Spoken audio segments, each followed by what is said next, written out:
की सोशल मीडियाच्या माध्यमातून उदगीर नगर परिषदेला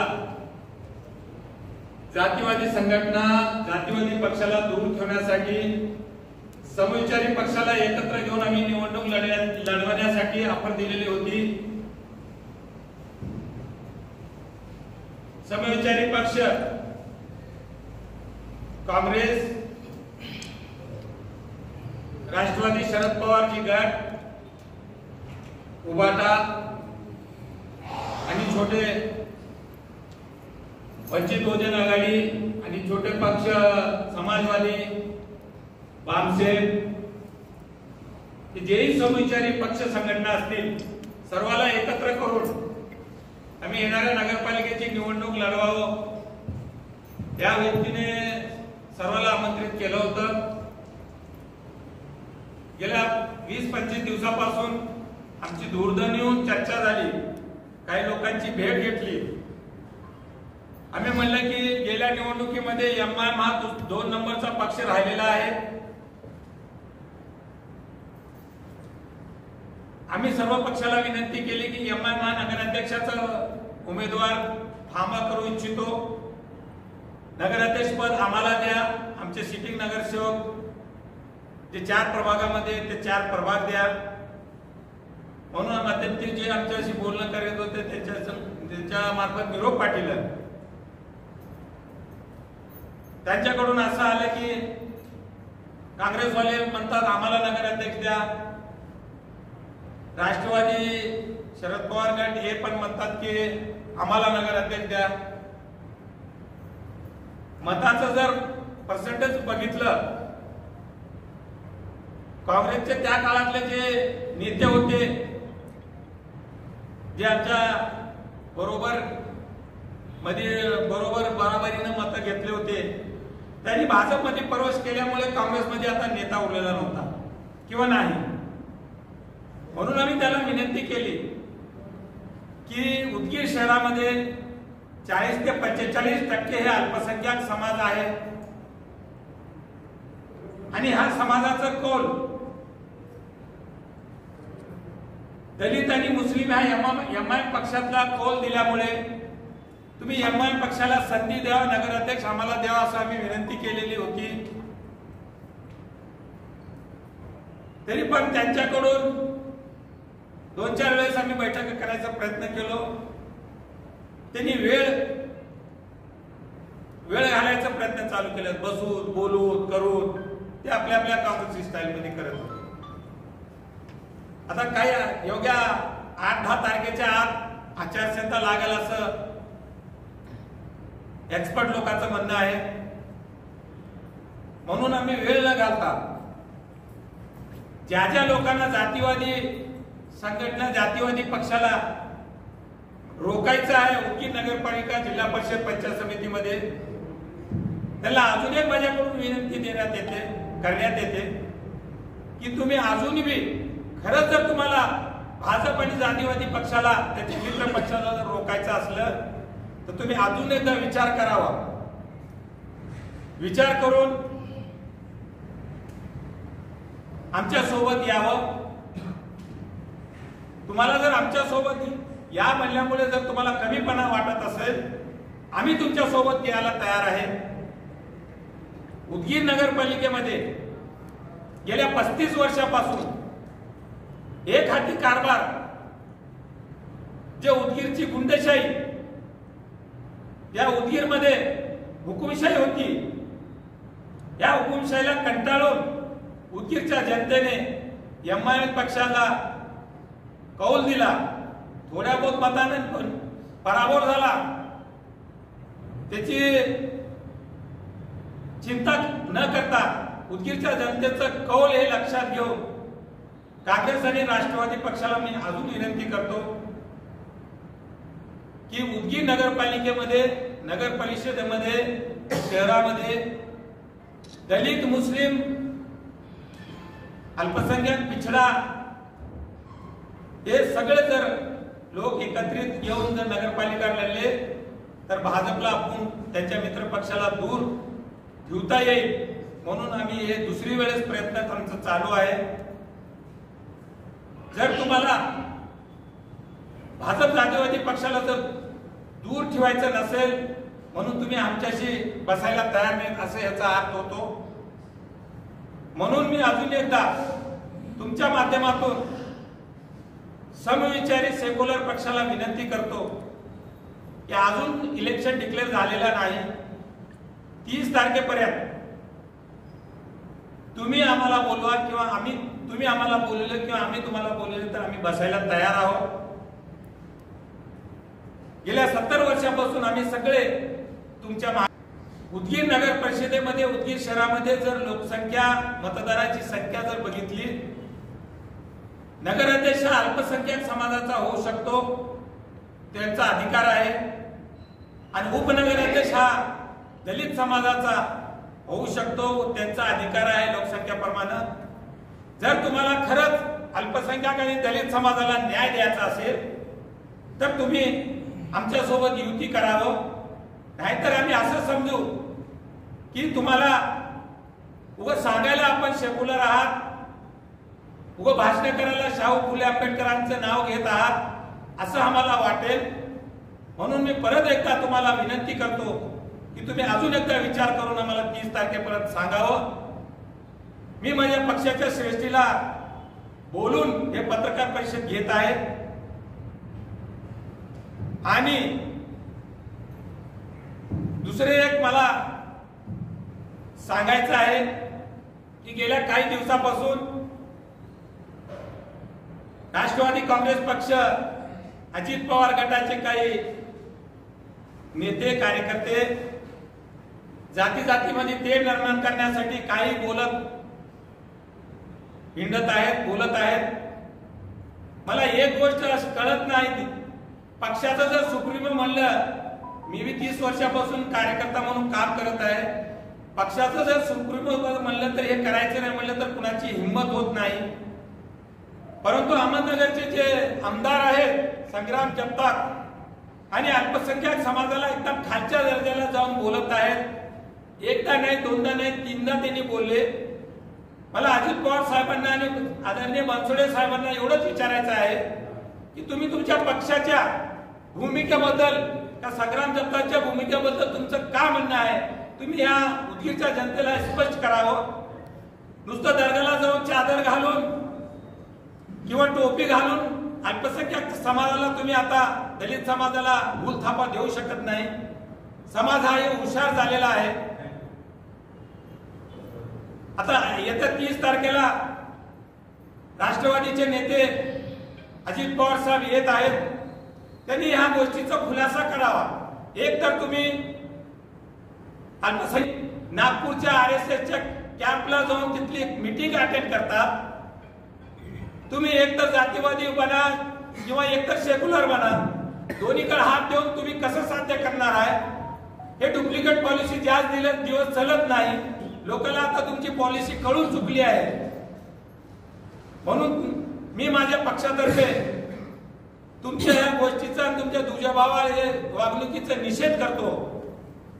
आणि ह्याबद्दल 30 तारखेला आम्ही त्यांना जाब विचारणार आहोत MIM पक्षातर्फे की बाबा तुम्ही अल्पसंख्याक दलित समाजाच्या लोकांना खाले दाखवून जे तुमचे नेते किंवा तुमचे पदाधिकारी आमदार बोलतात. ज्या दिवशी तुमची संग्राम जगतापच्या सोबत बैठक झाली अजित पवार साहेब, त्या दिवशी संग्राम जगताप समोर येऊन माध्यमासमोर असे बोलतात की तुम्हाला नोटीस देण्यात आली, तुम्हाला समजूत देण्यात आली का? त्यांनी अशा एका चिल्लर माणसाला बोलले आणि असं तर लय वेळ झाले त्याचा मला काही फरक पडत नाही म्हणतात. एवढं जर त्यांना बोलायची हिंमत आली, कधी कुठून ना कुठून मधून तुमचं अल्पसंख्याक समाजाला हाले दाखवण्यासाठी तुमचा हात आहे असं मला वाटतं. म्हणून मी 30 तारखेला MIM पक्षातर्फे अजितदादा आणि संजय बनसोडे साहेबांना आम्ही आवाहन करतो की त्यांनी या गोष्टीचा खुलासा करावा, नाहीतर MIM तर्फे आपला निषेध करण्यात येईल. यासाठी आम्ही सर्व पत्रकार बंधूला बोलून आमचे विचार ठेवलो. आज जर कोणी कुणाला काही प्रश्न विचारायचे असतील तर त्यांनी प्रश्न विचारावा. आपण आता मांडल्याप्रमाणे की आम्ही काँग्रेससोबत युती करण्यासाठी तयार आहोत. तर आपण काँग्रेस पक्षाच्या कुण्या नेत्यासोबत अशी काही चर्चा केली आहे किंवा लिखित पत्र दिलं आहे? लेखी पत्र दिलेले नाही. काँग्रेस पक्षाचे इथले जे राष्ट्रवादीचे जे इथले कर्ते धरते त्यांच्याशी माझं बोलणं झालंय. माझे आमदार सुधाकर बालेराव यांच्याशी दूरध्वनीवर बोलणं झालं. ते मुंबईवर होते. आल्यावर आपण बसूत म्हणले. आतापर्यंत त्यांचं काही निरोप आलेला नाही. आणि काँग्रेस पक्षाच्या इथल्या पदाधिकाऱ्यांसोबत बी माझं बोलणं झालं. त्यांनी म्हणले आदरणीय अमित भैया देशमुख हे दिवाळीला येणार आहेत. आल्यावर त्यांच्याशी चर्चा करून तुम्हाला निरोप देतो म्हणले. अजूनपर्यंत काही निरोप आलेला नाही. म्हणून आम्हाला ही बैठक घेऊन अजून एकदा विनंती करावी लागली. जर महाविकास आघाडीने अल्पसंख्याक मुस्लिम समाजाचा उमेदवार दिला आणि तुम्हाला सोबत युतीमध्ये घेतलं तर MIM त्यासाठी सोबत जाण्यासाठी तयार आहे? महाविकास आघाडीने 70 वर्षापासून हेच केलेलं आहे. उगाच दाखवायला नाव देऊन उपयोग नाही. काम करून समाजाचा विकास करणारा धमक असलेला उमेदवार लागतो. आतापर्यंत रबरी शिक्के असे दिलेले आहेत आणि कारभार त्यांनीच केलेले आहेत. त्याबद्दल उदगीरच्या जनतेचं कोल बघून उदगीरच्या जनतेनं कोणत्या पक्षाला कौल दिलं गेल्या निवडणुकीत त्याची भान ठेवून MIM पक्षाला त्यांनी नगराध्यक्ष पद द्यावं आणि आमची सिटिंग जे नगरसेवक होते त्या वार्डाची आम्ही मागणी केलेली आहे. संपूर्ण भारतामध्ये युती नाही. MIM जर स्वतंत्रपणे लढत असेल तर उदगीरचा भावी नगराध्यक्ष उमेदवार अजून आमचं बोलणं चालू आहे. जर युती जर नाही झाली तर तुम्हाला नगराध्यक्षाचं नाव कळतील. पक्षश्रेष्ठी तिथून नाव देतील. आणखी आपण बऱ्याच दिवसापासून नगर परिषद मध्ये आहात. आतापर्यंत नगर परिषदेने जनतेची एवढी लूट केलेली आहे. नळपट्टी, घरपट्टी, लाईटपट्टी अनेक करामध्ये त्यावर आपण आतापर्यंत काही बोललो नाही. आणि जर आपली सत्ता नगर परिषदला आली तर घरपट्टी, नळपट्टी आणि जनतेबद्दल आपलं काय मत आहे? हे माध्यमाच्या मतातून आम्हाला कळालं. ज्यावेळेस वार्डाची नगररचना चालू होती, नगररचना झाल्यावर SDM साहेब, शिंदे साहेब आणि मुख्याधिकारी साहेबांना आम्ही विनंती केली की तुमचं हे हिटलरशाहीपणा आम्ही चालू देणार नाही. तुम्ही 10-20 हजाराच्या थकबाकीसाठी लोकांच्या घराला 7 वाजता जाऊन कटकट करून नगरपालिकेचे 10-20 लोक जाऊन सावकार पद्धतीने जे वसुली करायला ते वसुली थांबवा म्हणून आम्ही सांगितलेलं आहे. आणि जे मोठे मोठे 2 लाख, 4 लाख, 5 लाख, 10 लाखाचे आकडे आहेत आम्ही ते आकडे देतो. पहिले त्याची वसुली करा म्हणून आम्ही त्या दिवशी सांगितलो. त्या दिवशीपासून वसुली बंद झाली. आणि या प्रशासनाच्या काळात जे प्रशासन चालू आहे 3 पट घरपट्टी, नळपट्टी वाढवण्यात आली. ह्याचा जबाब माननीय आमदार साहेबांनी द्यावा. आज आमदार साहेब नगरपालिका 3 वर्षापासून चाललेलं आहे. जेव्हापासून प्रशासन नगरपालिकेत लागलंय तेव्हापासून आमदार मोदी नगरपालिकेत त्यांचं वर्चस्व आहे. त्यांच्या मर्जीनुसार सगळं काम चालू आहे. त्यांनी याचं उत्तर द्यावं की बाबा तुम्ही एकीकडे जनतेला ह्या पद्धतीने बोलता आणि दुसरीकडे नळपट्टी 2 दुप्पट तिप्पट करता, घरपट्टी दुप्पट तिप्पट करता. तुमच्याकडे अंगणवाडी नाही, अंगणवाडीचं टॅक्स लावता. तुमच्याकडे एक गार्डन शिल्लक नाही, गार्डनचं टॅक्स लावता. तुमच्याकडे स्वच्छता नाही, स्वच्छताचा टॅक्स लावला. हे कशासाठी? हे आमदार साहेब 3 वर्ष झाले नगरपालिका चाललेलं. त्यांनी याचं उत्तर द्यावं. आम्ही त्यांना विचारलं की ह्याचा त्यांनी खुलासा करा. शासन कोण चाललेलं आहे, सत्ता कुणाची आहे? नगरपालिकेत ज्या वेळेस आमची पानचल येईल त्यावेळेस आम्ही सगळं निम्म्यावर करून टाकू. आम्ही तर गोरगरीबाला ज्यांच्या 1000, 2000च्या मध्ये घरपट्टी, नळपट्टी आहे ते आम्ही माफ करायचं आमच्या मॅनिफेस्टो मध्ये आम्ही ठरवलेलं आहे. मंदिर आणि मस्जिदला टॅक्स, नळपट्टी, घरपट्टी काही घ्यायचं नाही हे आमच्या मॅनिफेस्टो मध्ये येणार आहे. ते पुढचा विषय, पुढील भाग आहे. आता तुम्ही विषय काढल्यामुळे आमचं मत मांडलं आम्ही. तुम्ही आमदार साहेबाला विचारा की 3 वर्षापासून तुम्ही नगरपालिका केलं, स्वच्छ कारभार, सुंदर कारभार, सोबत भ्रष्टाचारी लोक 3-3दा भारतात शासनाने केलेले लोक बाजूला बसून स्वच्छ कारभाराचे तुम्ही भाषण करता. स्वच्छ कारभाराचं यांच्या कामाला हेच करायला गेले. उजव्या हाताला भ्रष्टाचारी, डाव्या हाताला भ्रष्टाचारी आणि स्वच्छ कारभाराचे तुम्ही भाषण करता. मला तेच कळत नाही. असलं कसलं स्वच्छ कारभार आता कुठं स्वर्गातून आणणार आहेत की काय? मला तुमचं हेच कळत नाही. तुमचं भाषणाची विचार जर केले तर वेगळं पोल दिसलेलं आहे, सोबत घेऊन हिंडला तर वेगळं दिसलेलं आहे. एक तर तुम्ही उदगीरच्या जनतेला धोका द्यायला, नाही म्हणलं तर तुम्ही पक्षाला धोका द्यायला. कोणता तरी एक निर्णय घेऊन मुख्य तुम्ही निर्णयावर या. आता गोड बोलून पाठीवर हात फिरून नाही, लोक हुशार झाल्या, त्याच दिवस चलत नाही असं. 100 पट घरपट्टी नळपट्टी वाढली. तुम्ही सत्तेत होतात त्यावेळेस तुम्ही काहीच आवाज उठवला नाही, आणि आज प्रशासन असताना तुम्ही आवाज उठवला, तेव्हा का आवाज उठवला नाही तुम्ही? आमच्या काळात आमचे जीबीचे अजेंडाचे प्रोसिडिंग काढून बघा. त्या काळात आम्ही आमच्या पक्षातर्फे आमच्या नगरसेवकांनी सगळ्यांनी विरोध केलेला आहे. ज्या ज्या तारखेला जीबीची मीटिंग होती, आम सभेची मीटिंग होती, ते काढून बघा. आमच्या पक्षाच्या नगरसेवक आम्ही सगळ्यांनी या घरपट्टी नळपट्टीला आमचा विरोध लिहिलेला आहे. प्रोसिडिंग बघा. जर त्याच्यात आमचं समर्थन असलं तर तुम्ही जे शिक्षण देता आम्हाला मान्य आहे. पण तुम्ही आंदोलन केलं नाही ना, रस्त्यावर का बरं उतरलं नाही लोकांसाठी? आम्ही तिथं त्यांना म्हणले ना लोकांसाठी. ह्यापूर्वी बी आदरणीय रंगा राजचुले साहेबांनी एक आंदोलन केला होता. अजून लोक झोपीत आहेत.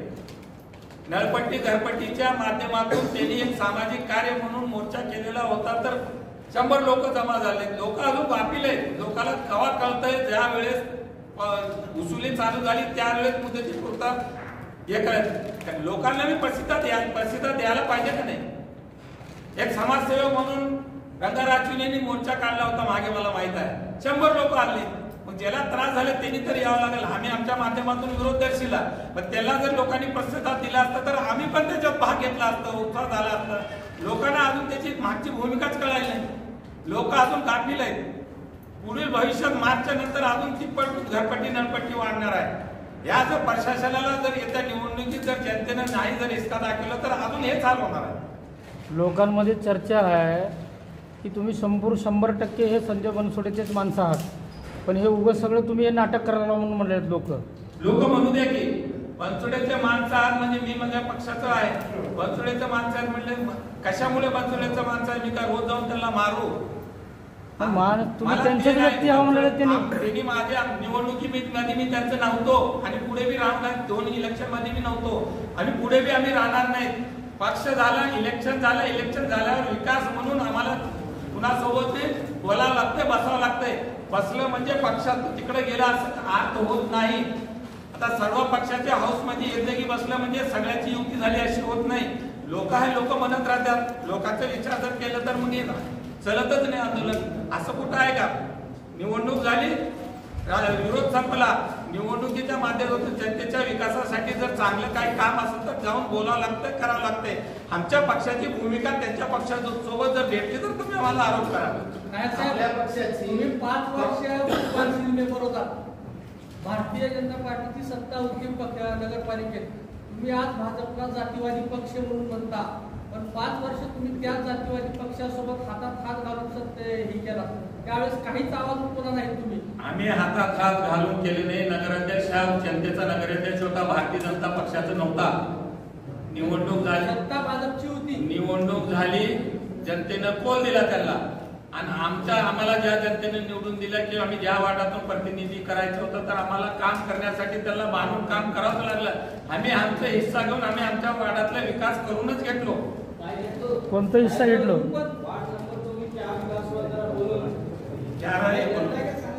जैसे कि आप बोल रहे विकास का, क्या विकास हुआ? बोलो मैं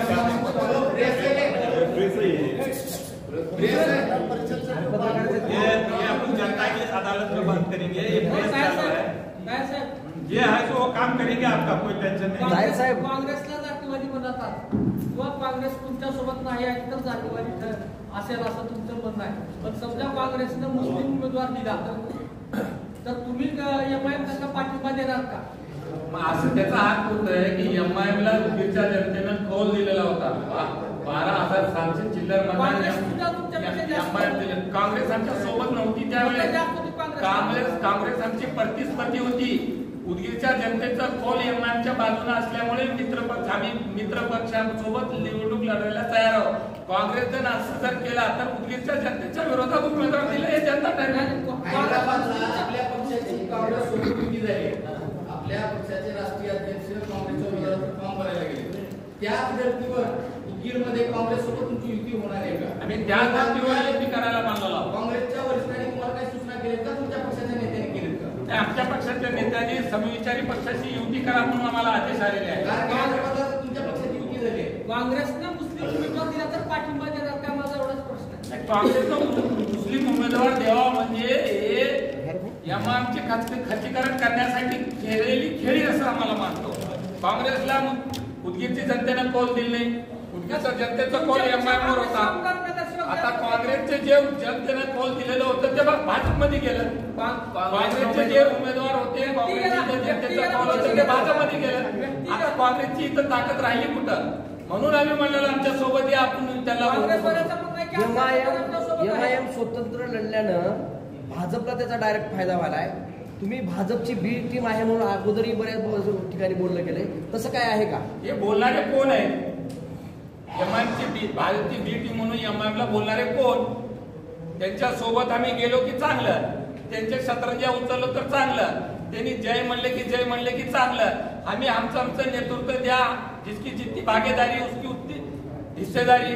आम्ही आमचं स्वतंत्र आम्हाला द्या व्यासपीठ. 70 वर्षापासून आम्ही तुमचंच ऐकून करत आलो ना. तुम्ही काय विकास केलो आमचा भाग? 70 वर्षापासून काय केलं? आमची संख्या आज 45% अल्पसंख्याक समाज आहे उदगीर शहरामध्ये. तुम्ही द्या ना आम्हाला प्रतिनिधित्व. इथं तर म्हणता आम्ही काँग्रेसची भाजपची बी टीम आहे आणि तिकडे तुम्ही हैदराबाद मध्ये एमआयएमचा पाठिंबा घेता. डायरेक्ट फायदा भाजपाला व्हायला ना तुमच्या निर्णय होत नाही. डायरेक्ट फायदा विधानसभेला एमआयएम लढली. तुमचंच उदाहरण घ्या. विधानसभेला एमआयएम लढली का? डायरेक्ट फायदा केव्हा होतो की आम्ही 4थ्या 5व्या नंबरवर जर राहिला असतो किंवा तेवढ्याच मताने जर दुसरं आला असतं, आम्ही 17व्या राऊंड पर्यंत एमआयएम पुढे होती.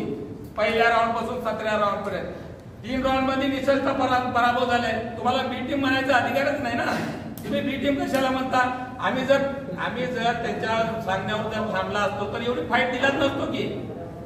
सुरूपासून पण पहिल्या राऊंड पासून 17व्या राऊंड पर्यंत एमआयएम पुढे आहे. जर पुढे असल्यामुळे उदगीर नगर परिषदेच्या इलेक्शन मध्ये बी टीमचं काम काँग्रेसने केले आहे. मी सर्वात पुढे होतो. काँग्रेसनं मागे येऊन मला 17व्या राऊंडला मागे ओतून बीजेपीला निवडून आणली. खरी काँग्रेसची बी टीम, भाजपची बी टीम काँग्रेसने झाली आहे उदगीरमध्ये. तुम्ही काळा पहिल्या राऊंड मध्ये कोण पुढे होता? 17व्या राऊंड पर्यंत एमआयएम पुढे होती. ते विचार करा. त्याने त्यांच्याकडे गेले की सेक्युलर, त्यांच्याकडे जाणे गेले की बी टीम. आता जुनं झालंय हे सगळं. अजित पवार गटाकडून काही मुस्लिम उमेदवार इथे थांबवले जाणार आहेत. संग्राम जगतापाच्या या वाक्यावरून तुम्ही त्यांना विरोध करून त्यांचा पराभवासाठी प्रयत्न करणार आहात का? संग्राम जगतापाच्या वाक्यावरून पराभव करावा असं नाही. मी माझ्या समाजाला, अल्पसंख्याक समाजाला पटवून सांगणार की हे लोक मतापुरते तुम्हाला आहेत. ज्या वेळेस आमच्या हुजूरला, आमच्या पैगंबरला रामगिरी महाराजांनी एवढ्या खालच्या पातळीवर बोलले, त्यावेळेस बनसोडे साहेबाला आणि अजित पवार साहेबाला आठवलं नाही का हे मुस्लिम समाजाचे भावना दुखतील असं बोलू नये म्हणून? तुमच्याच पक्षाचं हे उपमुख्यमंत्री यांच्या केसाला मी धक्का लागला तर मी जिम्मेदार आहे म्हणतो. तुम्ही मांडी लावून बसून सत्तेत राहता. मुस्लिम समाज तुम्हाला का म्हणून मतदान करावं? काय प्रत्येक काही भाजपमध्ये मी मुस्लिम समाज आहे, त्याचं आम्हाला देणं घेणं नाही. आम्ही आमच्या समाजाला पटवून सांगणार की तुमचं तुम्ही राष्ट्रवादीच्या सुदर्शन जाधवला मारलं म्हणून 1 मिनिटात तुम्ही त्यांनी भांडण झाले म्हणून तुम्ही बरखास्त केलो. आणि मुस्लिम समाजाला, आमच्या पैगंबरला, आम्ही आमच्या पैगंबरसाठी जीव देऊन टाकतो. आमचे लेकरं कुर्बान, आमची पूर्ण जीव कुर्बान आहे. आम्ही पैगंबरचा अपमान कधीच सर करणार नाही. असे इलेक्शन तर हजारो जाऊ द्या.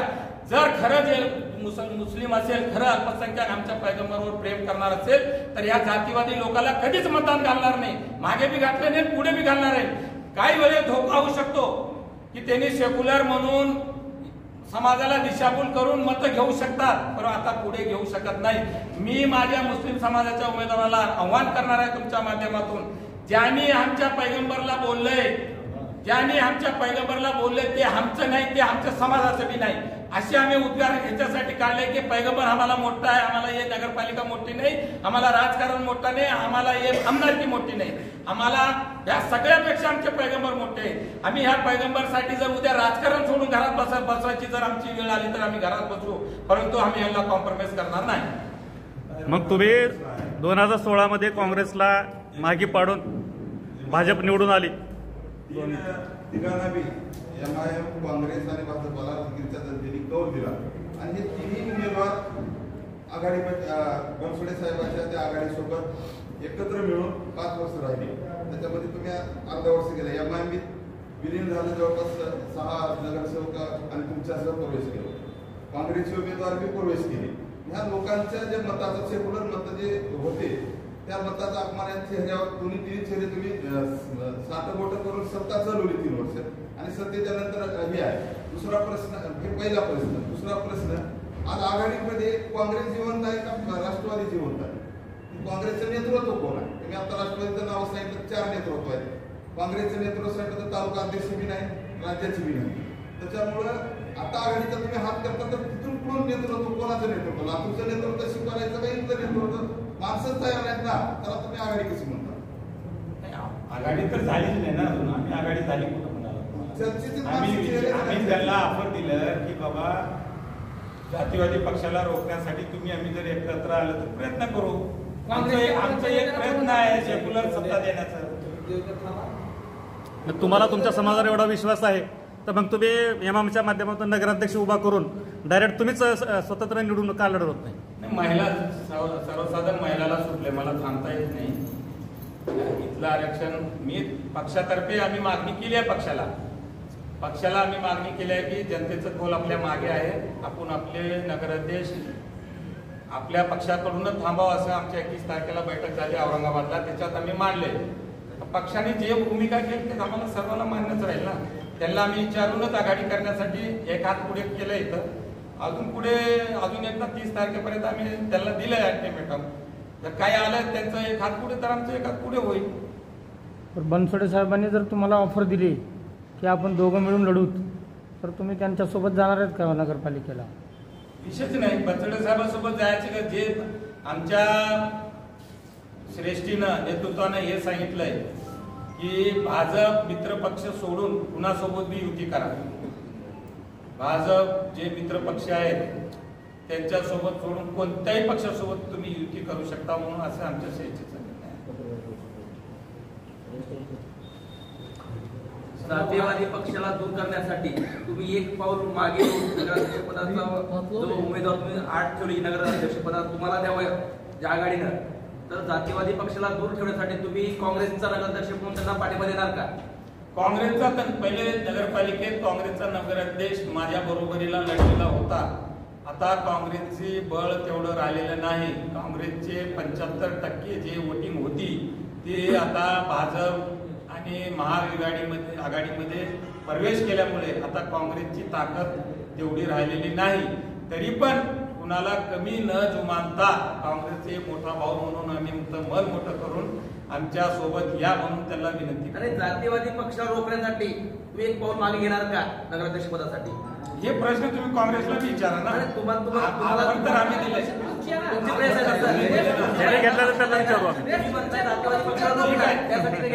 आम्ही वार्डात तडजोड करू.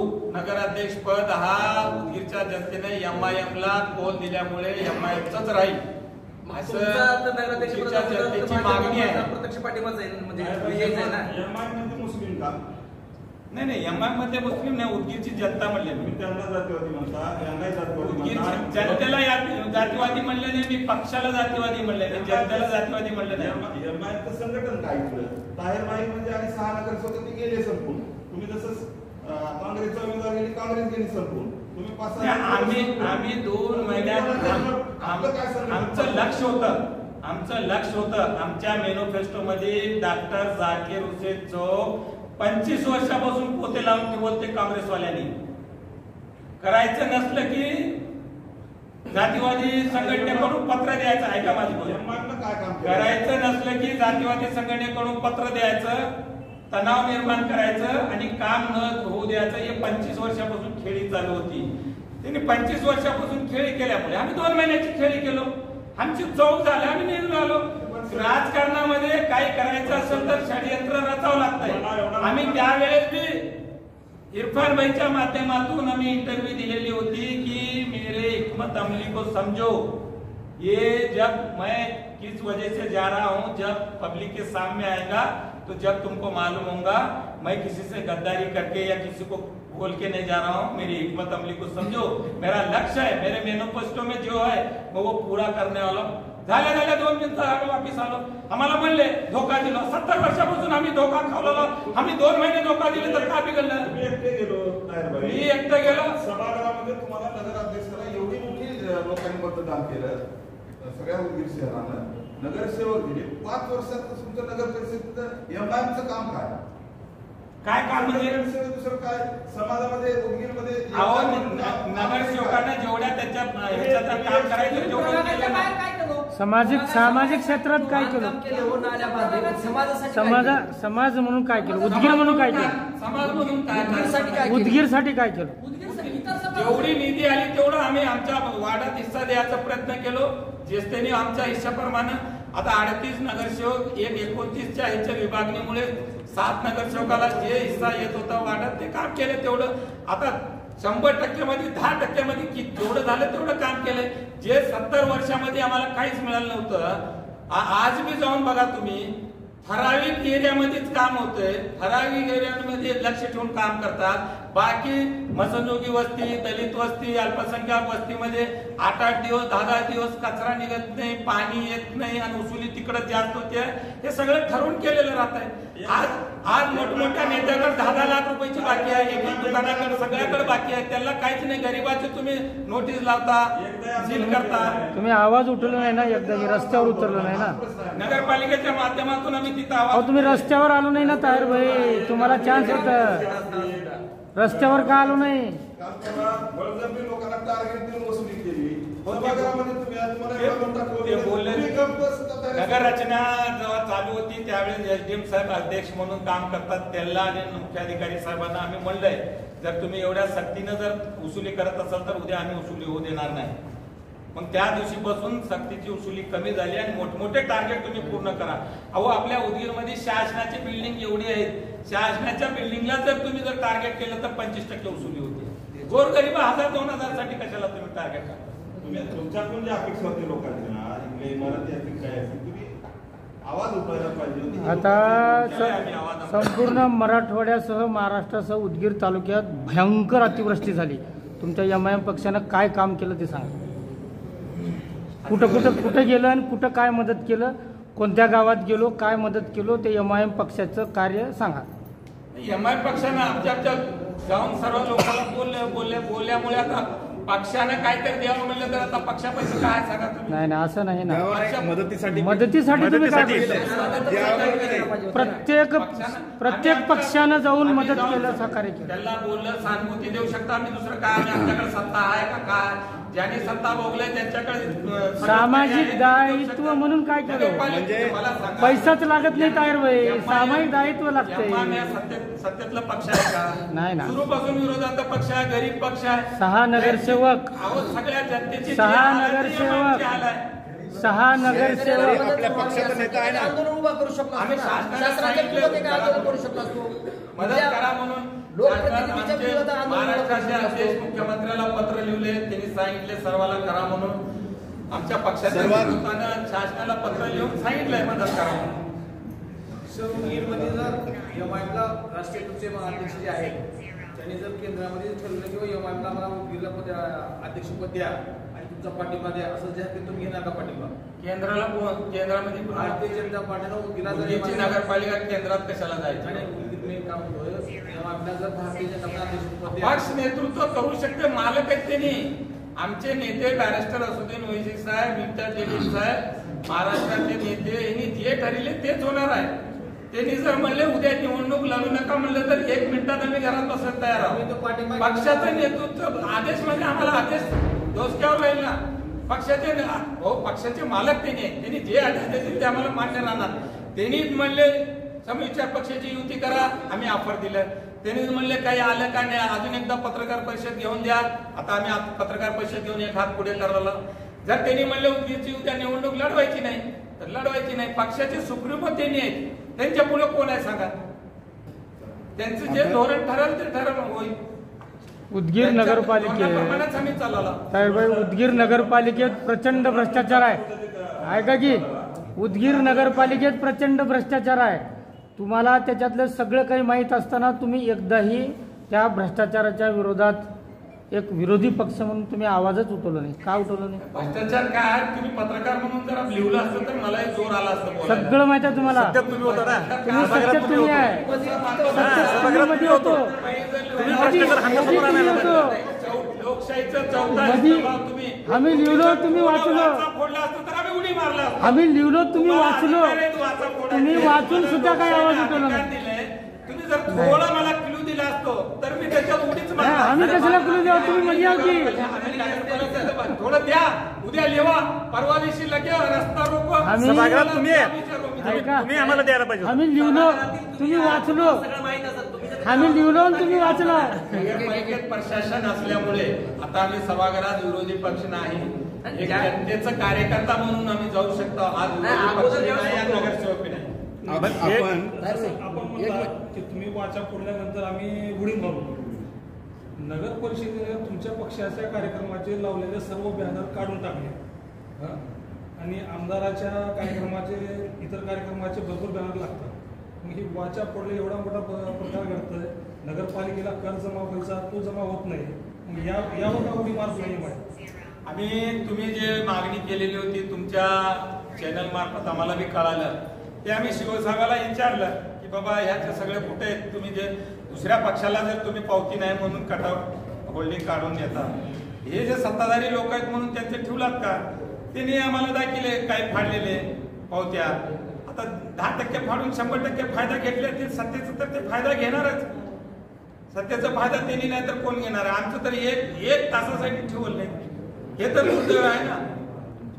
अहो आज मला सांगा, टोटल यंत्रणा नगरपालिकाच्या माध्यमातून चालू आहे. सत्तेमध्ये त्यांनीच आहेत ना, खाली करून मुख्यमंत्रीपर्यंत त्यांची सत्ता असल्यामुळं आता जे अधिकारी आहेत ते सत्तेच ऐकणार. आपलं थोडंच आहे. ज्या वेळेस आम्ही नगरपालिकेत हाऊसमध्ये जाऊ त्या वेळेस तुमचे दिलेले व्हिडिओ, तुमचे दिलेले सगळे होल्डिंग आवाजसाहेबांनी उचललं होतं हे विषय, त्यांचे सगळे आमच्याकडे आहेत. आम्ही हाऊसमध्ये गेल्यावर सर्वात पहिले याचा विचार करणार. जर त्या काळातले अधिकारी दोषी असतील त्यांना ताबडतोब आम्ही बडतर्फ करा किंवा कारवाई करा म्हणून सांगणार. आज सत्तेपुढे शांतपणा चालतच नाही. कितीही आम्ही बोलून, अहो पत्रकार उपोषणला बसून बोललं तर त्यांचं ऐकणं गेलं. पत्रकारापेक्षा आम्ही मोठे नाही.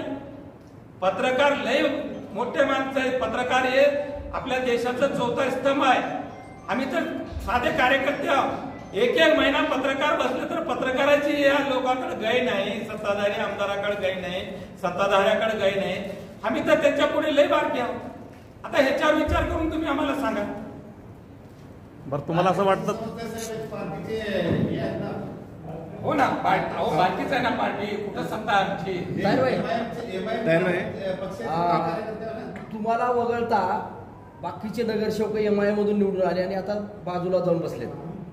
तुम्ही नेते आहेत तिथले, तुमच्यावर तुमच्या नेतृत्वावर विश्वास नाही का? आणि ते तिकडे जाण्याचे कारण काय? काही त्याला विकास काम करून घ्यायचं असेल आणि काही लोकांचे वाढ चेंज झाले आहेत, त्यांच्या पर्याय विकास होत नव्हता का MIM मधून? होईल ना. भविष्यात सोडून का गेले? तुमच्या नेतृत्वावर विश्वास नाही का? नाही विश्वास नाही. आम्ही सगळे मिळूनच घेतो. यापूर्वी आम्ही परत आलो तुम्ही इकडे ते आले का सगळे? आमचं एक मॅनिफेस्टो होता की डॉक्टर झाकीर हुसेन हे 25 वर्षापासून पोते लावून ठेवलेले होते. आम्ही आमच्या मॅनिफेस्टो मध्ये लिहिलेलं होतं की तुम्ही MIM ला जर कॉल दिला तर सर्वात पहिले आम्ही डॉक्टर झाकीर हुसेन चौकचं काम करू. त्या माध्यमातून आम्ही काम करून घेण्यासाठी आम्ही दुसऱ्या मार्गाने बकळ प्रयत्न केलो. अध्यक्षाला ते काम होत नव्हता म्हणून आम्ही सत्ताधाऱ्यांच्या बोटाला हात धरून आमचं मॅनिफेस्टो साध्य केलं आणि आम्ही आमच्या घरी सुखरूप परत आलो. म्हणजे फक्त चौकशासाठीच गेला होता. बाकीचे आले का मग सगळे नगरसेवक तुमच्या सोबत? येतील. अजून त्यांचा विकास थोडा राहिलेला असेल. आता तुम्ही म्हणला, ऐका की आता तुम्ही म्हणला की मी डॉक्टर झाकीर हुसेन चौकासाठी राष्ट्रवादीत प्रवेश केलो, माझं काम साध्य झालं आणि पुन्हा मी MIM मध्ये आलो. हे सगळी घटना तुम्ही बॅरिस्टर ओवैसी साहेबांशी चर्चा केलं होतं का जाण्यापूर्वी? आता हे सांगायची का गरज आहे? नाही सांगा, तुम्ही चर्चा केली होती का मी असं करणार आहे म्हणून? निवडणूक येणार आहे. तुम्ही त्यालाच प्रश्न विचारायचे. म्हणजे तायरवे असं म्हटले होते का? नाही नाही, मग आमचं एमआयएमच्या मतदाराने तुमच्यावरती विश्वास केला, तुम्ही त्या विश्वासाला तडा घातला असं वाटत आहे? तडा घातलो ह्यांची घेतला, तुम्ही तिकडे गेला. कोणत्याही मार्गानं मी मॅनिफेस्टोचं एक कार्य पूर्ण केलं.